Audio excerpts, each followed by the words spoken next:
the dough. And that wasn't a question, it was an order. So I went in there and I would go, Pop, Pop, what the hell? Pop. And I walked back in. I says, he's sleeping, I can't wake him up. Wake him up! I didn't even hear you. Speak louder. Make noise. He'll hear you. So I'd go in there again. Pop, Pop. Still wouldn't hear me. I said, he's sound asleep. I said, I don't want to. I said, he'll be mad at me, you know? Oh, yeah. So the third time, he said, you got to wake him up. We got to go to the show. We used to go to the Marlow, which was like 6-7 blocks away from where we lived. So I'd go in the third time and I'd say it loud, you know, Pop. Yeah. My father would go, Jesus Christ!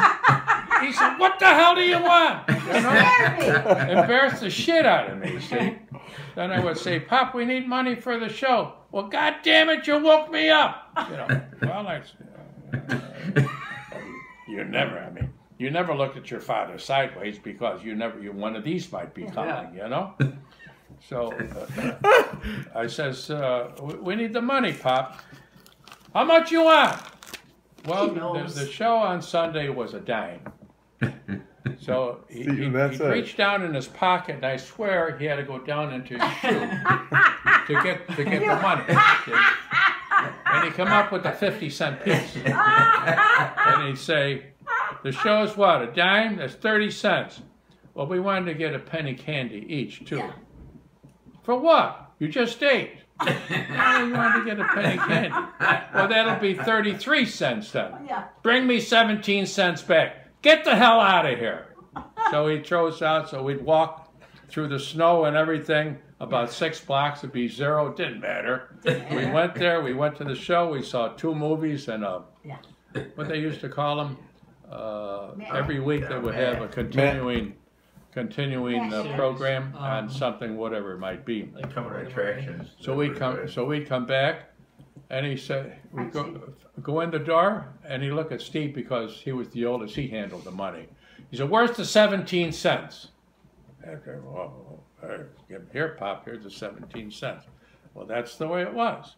Yeah. My father was the supreme commander of the U.S. Army, of the Thierry Boys. What did Mama say? I don't know him like that. No, she never said that. My mother was an angel. Yeah. My mother never interfered with Pop. Yeah. Pop was always, he had the first say, the middle say, and the last say. And the biggest statement he made, which as I got older, it offended me, and I told him about it too. Because I used to get very scrappy with my father, because I don't take no shit from him anymore. I'm a man now, you know. I mean, I'm 25, 30 years old. I ain't take no shit from nobody. So he would say, I would say, boy, you're the luckiest guy in the world to be married to a lady like my mother.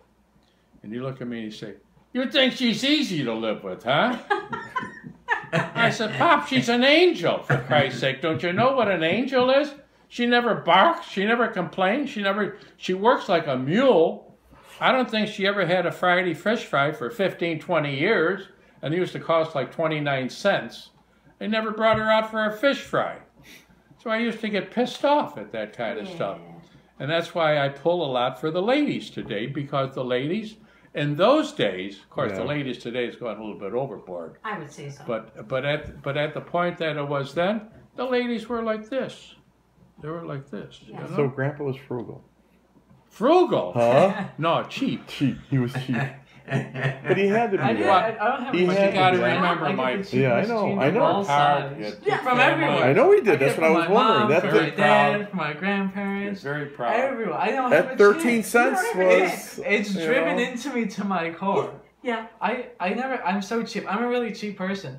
And I don't have a choice in it because it's just so in my blood. I can't even my mom's pretty cheap. My dad's really cheap. And then all my grandparents